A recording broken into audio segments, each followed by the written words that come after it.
বন্ধুরা, আজকে একটা নতুন গল্প নিয়ে আসলাম তোমাদের মাঝে। এটা সত্য এবং বাস্তব জীবনের ঘটনা। শেষ পর্যন্ত শোনার অনুরোধ রইল। শুনলে তোমার মধু চলে আসবে। দেরি না করে চলো শুরু করা যাক। একটা পার্টি অনুষ্ঠানে নাচগান করতে হবে বলে 5 জন ছেলে আমাকে একটি পার্টি অনুষ্ঠানে নিয়ে গেল। সেখানে আমি গিয়ে দেখলাম পার্টি অনুষ্ঠান তো দূরের কথা, সেখানে কিছুই নেই। তারপর তারা আমাকে একটি রুমে বসতে দিল। কিছুক্ষণ পর তারা আমার সাথে এমন কিছু করল যা শুনলে বন্ধুরা তোমাদের মাথা গরম হয়ে যাবে। বন্ধুরা, গল্পটি অনেক অনেক ইন্টারেস্টিং।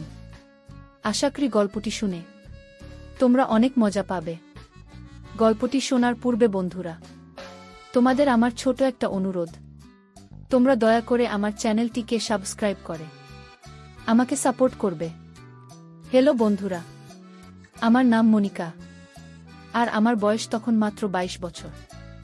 আমি গ্র্যাজুয়েশন করেছিলাম, কিন্তু আজকাল স্নাতক কিছুই নয়।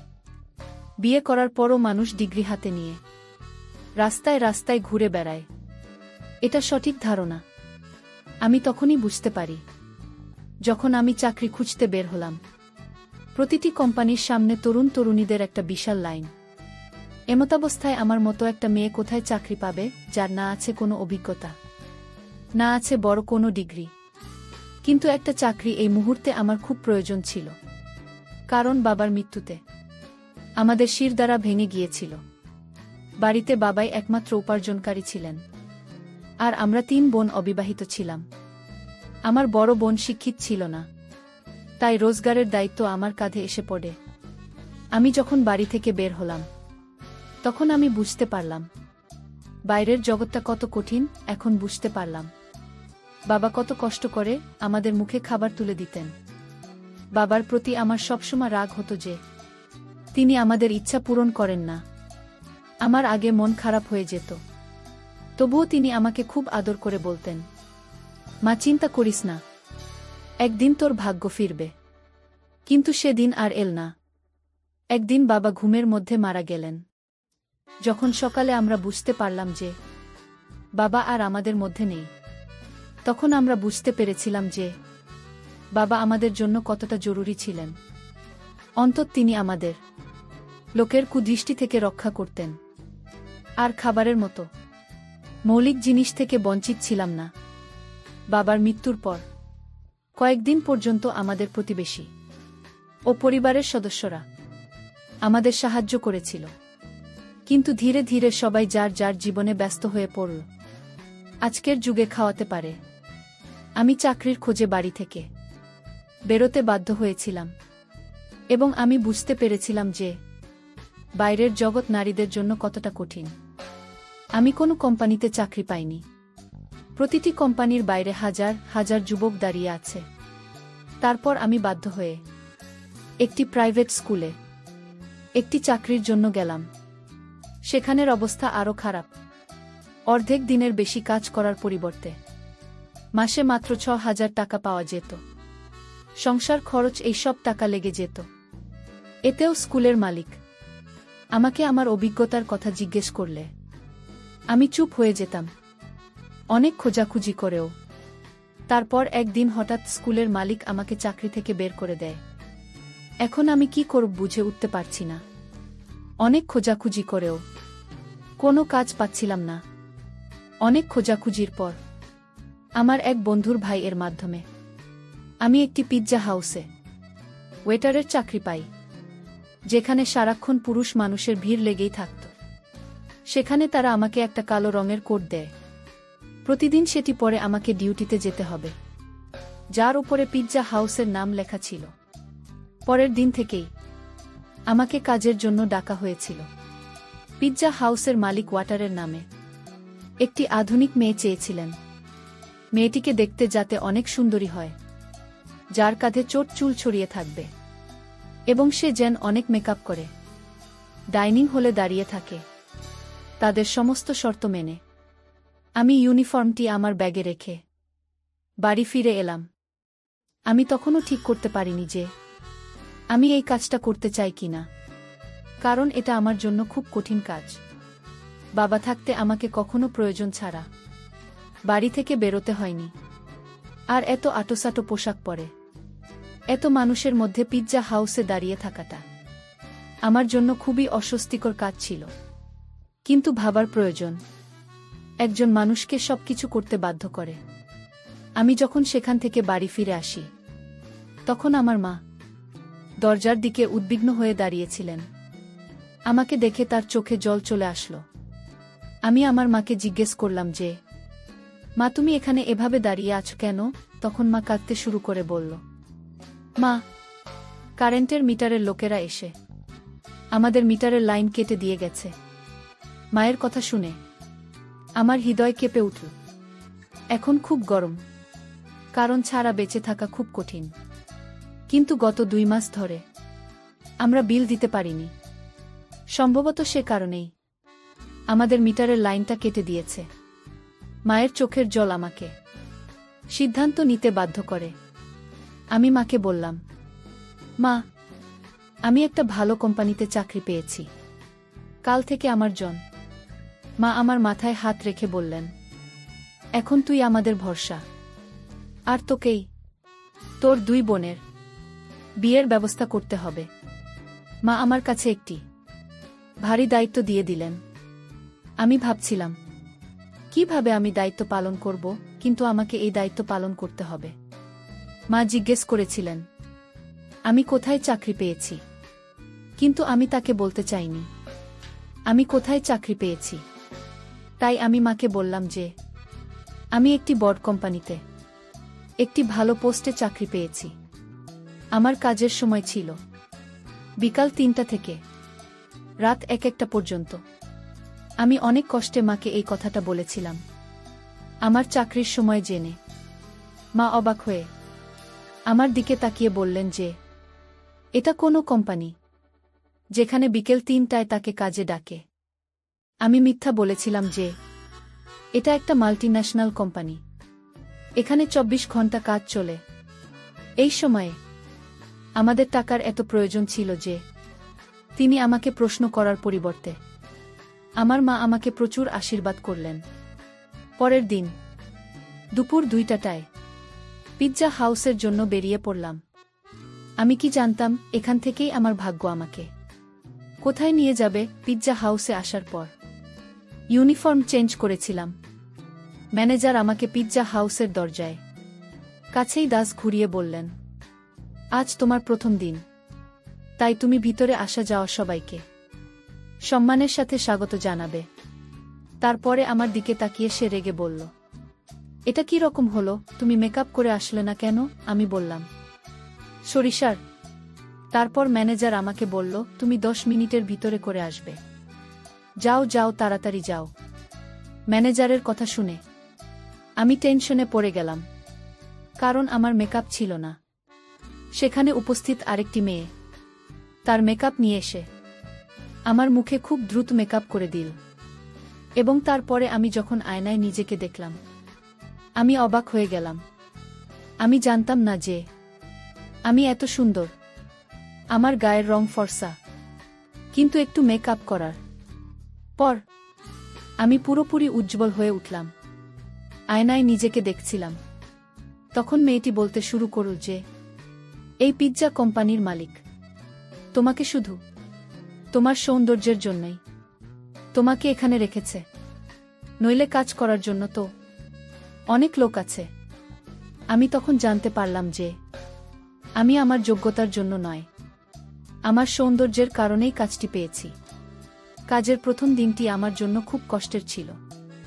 আমি 3টা থেকে দরজায় দাঁড়িয়ে আছি। এখানে আসা নারী পুরুষদের স্বাগত জানাচ্ছি। মহিলাদের সংখ্যা খুবই কম, বেশিরভাগ পুরুষরাই এখানে আসত। শেষের দিকে আমার পায়ে খুব লাগছিল। তারপর প্রথম দিন ছুটি শেষে বাসে ধাক্কা খেতে খেতে রাত 1-2টার দিকে বাড়িতে পৌঁছালাম। মা জেগে আমার জন্য অপেক্ষা করছিল। আমি মায়ের সাথে বসে খাবার খেয়ে তাড়াতাড়ি বিছানায় শুয়ে পড়লাম। আমি বাবাকে খুব মিস করছি। একটু সামান্য বিষয় নিয়ে আমি বাবার সাথে রাগারাগি করতাম, তারপরেও বাবা মাকে সান্ত্বনা দেওয়ার চেষ্টা করত।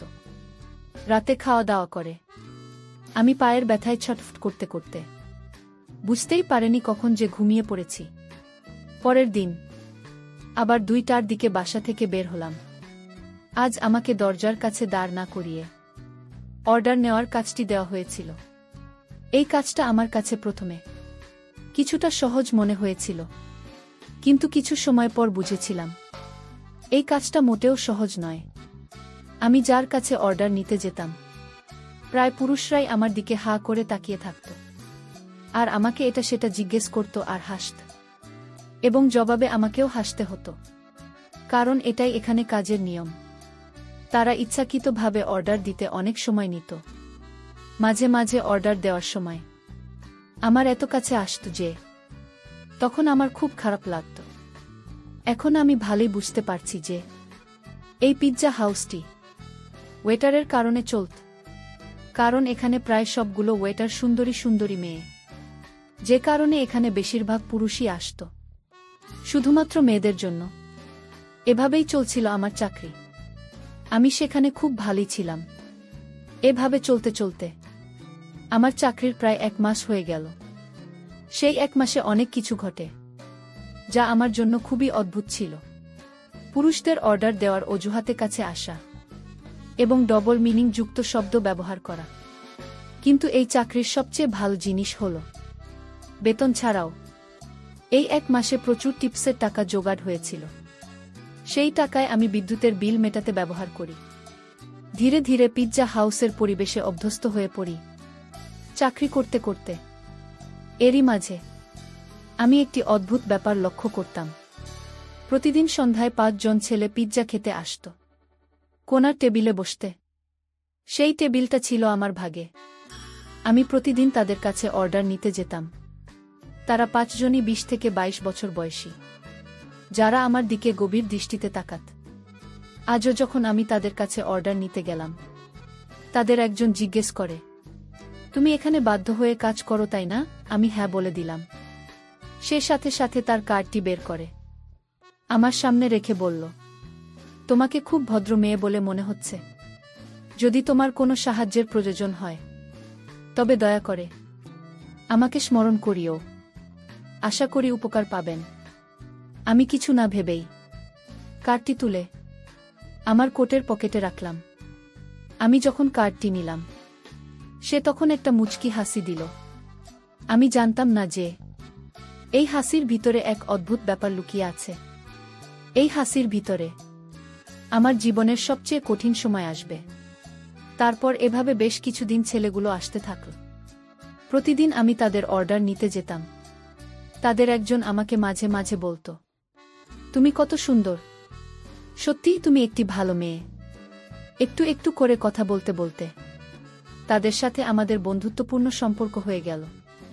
এভাবে দেখতে দেখতে 2য় মাসও পার হয়ে গেলাম।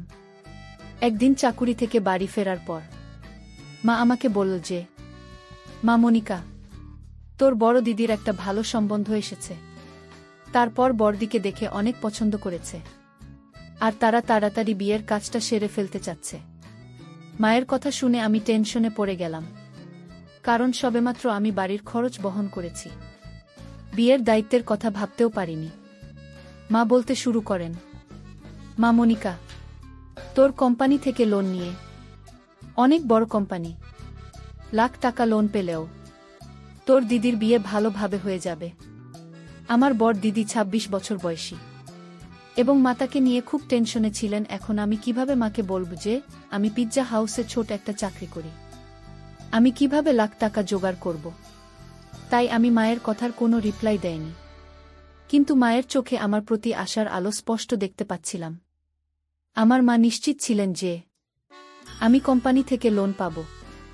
আর আমি ভাবছিলাম, আমার মিথ্যা আমাকে কিভাবে ফাঁসিয়ে দিয়েছে। পরের দিন আমি কাজের সময় সারাক্ষণ টেনশনে ছিলাম, যেটি আমার সাথে কাজ করা মেয়েটি লক্ষ্য করেছিল। সে আমাকে বলল, মনিকা, তোমার খুব মন খারাপ মনে হচ্ছে। তারপর আমি তাকে বলে দিলাম, পরে দীপা, আমার খুব মন খারাপ, কারণ মা বলেছে আমার বড় দিদির বিয়ে দিতে হবে, আর এর সমস্ত দায়ভার আমার উপর। কারণ আমার তো বাবা নেই, কোনো ভাইও নেই। কিন্তু আমার কাছে এত টাকা নেই। আমার কথা শুনে সে বলল, তাহলে এত খরচ করার কি দরকার, কোনোরকমভাবে বিয়ে দিয়ে দাও। ওর কথা শুনে আমি চিন্তায় পড়ে গেলাম। ও ঠিকই তো বলেছে, এত বড় করার কি দরকার। বাড়িতে এসে মাকে পরামর্শ দিলাম, দিদিকে সাধারণভাবে বিয়ে দিয়ে দাও। কিন্তু আমার কথা শুনে মা বলতে শুরু করলেন যে, আমাদের অবস্থার কথা সবাই জানে না। ছেলের পরিবার আগে থেকেই যৌতুকের একটা লম্বা লিস্ট ধরিয়ে দিয়েছে। আর এখন যদি তোর দিদিকে খালি হাতে বিদায় দেয়, তাহলে ওর শ্বশুর বাড়ির লোকেরা সারা জীবন ওকে কথা শোনাতে থাকবে। মায়ের কথা শুনে আমি রেগে গিয়ে বললাম, দিদির এমন জায়গায় বিয়ে দেওয়ার কি দরকার। আমার কথা শুনে মা রেগে গিয়ে বললেন, অনেক কষ্টে একটা ভালো সম্বন্ধ এসেছে, তাতেও তুই দোষ খুঁজছিস। আজ যদি তোর বাবা বেঁচে থাকতে, তাহলে এসব নিয়ে আমাকে ভাবতে হতো না। যে কোনো উপায়ে তিনি মেয়ের বিয়ের টাকা জোগাড় করতেন। মায়ের চোখে জল দেখে মনে খুব কষ্ট পেলাম। তিনি তো ঠিকই বলেছেন, বাবা বেঁচে থাকলে কোনো না কোনোভাবে টাকা জোগাড় করতেন। আমি মাকে ধরে কথা দিলাম যে আমি তাড়াতাড়ি টাকার ব্যবস্থা করে দেব। আমি নিজেও জানতাম না এত টাকা কোথায় পাব আমি। বাবার ছায়া সত্যি সন্তানের জন্য বড় আশীর্বাদ। তারা নিজের জীবনের ঝুঁকি নিয়েও সন্তানকে জীবনের সব সুখ দেয়। আমার পক্ষে বাবার জায়গা নেওয়া খুব কঠিন ছিল। এভাবে টেনশন এই দিনগুলো কেটে যাচ্ছিল। পিৎজা হাউসের ম্যানেজারের সাথে থাকার কথা বলেছিলাম, কিন্তু আমার কথা শুনে তিনি এমনভাবে আমার দিকে তাকালেন যে আমি নিজেই খুব হতবাক হলাম। কোথায় পাবো আমি এত টাকা, বুঝে উঠতে পারছিলাম না। আর এদিকে প্রতিদিন ওই 5 জন ছেলে একসাথে আমাদের পিৎজা হাউসে পিৎজা খেতে আসত। একদিন পিৎজা খেতে এসে দেখল যে আমার মন খুব খারাপ। তারপর একটি ছেলে আমাকে জিজ্ঞেস করল, এই যে মনিকা ম্যাডাম, আপনার কি খুব মন খারাপ? আমি বললাম, জি ভাইয়া, আমার মন খুব খারাপ। তখন একটি ছেলে আমাকে জিজ্ঞেস করল, ম্যাডাম কেন আপনার মন খারাপ, একটু জানতে পারি? তখন আমি আমার বোনের বিয়ের এত টাকা লাগবে, মানে আমি আমার সমস্ত বিষয় তার কাছে বিস্তারিত বললাম। তারপর ওই 5 জন ছেলের মধ্যে একটি ছেলে আমাকে বলল, আমি তোমার সমস্যাটা বুঝতে পেরেছি, কিন্তু এখানে টাকা পয়সার ব্যাপার তো। আচ্ছা যাই হোক, তুমি কোনো চিন্তা করো না, একটা না একটা ব্যবস্থা হয়ে যাবে। কিছুক্ষণ পর ওই 5 জন ছেলের মধ্যে থেকে আর একটি ছেলে আমাকে বলল, মনিকা তুমি যদি কিছু না মনে করো, তাহলে তোমাকে আমি একটি কথা বলতে চাই। তোমার তো ইমিডিয়েটলি 1 লাখ টাকা প্রয়োজন, তাই না? তো আমি তোমার জন্য একটা বিষয় চিন্তা করেছি। তুমি যদি একটি কাজ করো, তাহলে একদিন এই তুমি 1 লাখ টাকা পাবে। আমি বললাম, কি কাজ ভাই? তখন ওই ছেলেটি বলল, তোমাকে বেশি কিছু করতে হবে না। তুমি একদিন আমরা 5 জনের সাথে একটি পার্টি অনুষ্ঠানে নাচ গান করবে। জাস্ট এইটুকু করলেই তোমাকে আমরা 1 লাখ টাকা দিয়ে দিব। আমি মনে মনে ভাবলাম, তাদের প্রস্তাবটা খারাপ না। একদিন না হয় তাদের সাথে আমি একটু নাচ গান করলাম পার্টি অনুষ্ঠানে, বিনিময়ে তো আমি 1 লাখ টাকা পাব। আর এতে আমার বোনের বিবাহ খুব সুন্দর করে হয়ে যাবে, মায়ের দুঃখ বুঝতে পারব। এই ভেবে আমি তাদের প্রস্তাবে রাজি হয়ে গেলাম। পরের দিন ওই 5 জন ছেলের ঠিকানা অনুযায়ী পার্টি অনুষ্ঠানে চলে গেলাম। তাদের সাথে নাচ গান করব বলে তাদের সাথে নাচ গান করতে গিয়ে আমি সেখানে গিয়ে পুরো অবাক হয়ে গেলাম। আমি সেখানে নাচ গানের কোনো আয়োজনই দেখতে পেলাম না। সেখানে যাওয়ার পর 5 জন ছেলে আমাকে স্বাগত জানিয়ে একটি রুমে তারা আমাকে প্রবেশ করাল। তাদের মধ্যে থেকে একটি ছেলে আমাকে বলল, মনিকা তোমার তো 1 লাখ টাকা প্রয়োজন, তাই না? তো আজকে তোমাকে এখানে আনার মূল উদ্দেশ্য হচ্ছে, তুমি যদি আমাদেরকে একটু খুশি করো, তাহলে তোমাকে আজকে আমরা 1 লাখ টাকা দিয়ে দিব। ছেলেগুলোর কথা শুনে আমার মাথায় আকাশ ভেঙে পড়ল। আমি তখন কি করব বুঝতে পারছিলাম না। পরিস্থিতি এমন পর্যায়ে গিয়েছিল, যদি আমি সেখান থেকে বেঁকে যাই, তাহলে হয়তো ওরা আমার অবস্থা আরও খারাপ করে ফেলবে। বাধ্য হয়ে তাদের কথা শুনতে রাজি হয়ে গেলাম। আর এদিকে আমার 1 লাখ টাকার খুবই প্রয়োজন। ভাবলাম, অল্প সময়ই তো, মাত্র কিছু সময় তো আমার ব্যয় হবে। আর এর বিনিময়ে 1 লাখ টাকা পাব। তাদের প্রস্তাবে রাজি হওয়ার ফলে তারা একের পর এক আমার সাথে তাদের ইচ্ছা পূরণ করে যেতে লাগল। যখন পঞ্চম ছেলেটি তার অবস্থান তৈরি করতে যাবে, তখন আমি খুব ভয় পেয়ে যাই, কারণ তার অবস্থা খুব ভয়ঙ্কর ছিল। আমি তাকে অনেক কাকুতি মিনতি করেছিলাম, কিন্তু কোনো কাজ হলো না। অবশেষে দীর্ঘক্ষণ আমার এখানে অবস্থান করার ফলে আমি গুরুতর অসুস্থ হয়ে যাই। তারপর তারা আমাকে মেডিকেলে ভর্তি করে। মেডিকেলে ভর্তি অবস্থায় দীর্ঘ 1 মাস পর আমি সুস্থ হয়েছিলাম। আর ওই ছেলেগুলো এর বিনিময়ে আমাকে 1 লাখ টাকাও দিয়েছিল এবং সাথে টিপস হিসেবে 50,000 টাকা বোনাস দিয়েছিল। আমি এই সমস্ত টাকা মায়ের হাতে তুলে দিয়ে মায়ের দুঃখ মুছেছিলাম। আর এদিকে আমার বোনের বিয়েটা ধুমধাম করে হয়েছিল। আমার বোনের বিয়ের মধ্যে আমার জীবনের চিত্রটা বারবার আমি দেখতে পেয়েছিলাম। কত কষ্টের টাকা দিয়ে আমি আমার বোনের বিয়ে দিয়েছিলাম। বন্ধুরা, ঘটনাটি ছিল আমার জীবনের সবচেয়ে ভয়ঙ্কর একটা ঘটনা। টাকার জন্য অবশেষে আমার নিজেকে বিক্রি করতে হয়েছিল। পরিশেষে আমি তোমাদেরকে বন্ধুরা, টাকা এমন একটা জিনিস যা মানুষকে অমানুষে পরিণত করে। টাকার কারণে মানুষের সম্মান বাড়ে, আবার টাকার কারণে মানুষের সম্মান, ইজ্জত, এমনকি নিজেকেও অন্যের হাতে বিলিয়ে দিতে হয়। সবই নিয়তির খেলা। বন্ধুরা, গল্পটি তোমাদের কেমন লাগল অবশ্যই কমেন্ট করে জানাবেন। বন্ধুরা, আজকে এই পর্যন্তই। আবারও আসব তোমাদের মধ্যে নতুন কোনো গল্প নিয়ে। গল্পটি যদি তোমাদের ভালো লাগে তাহলে একটি লাইক দাও।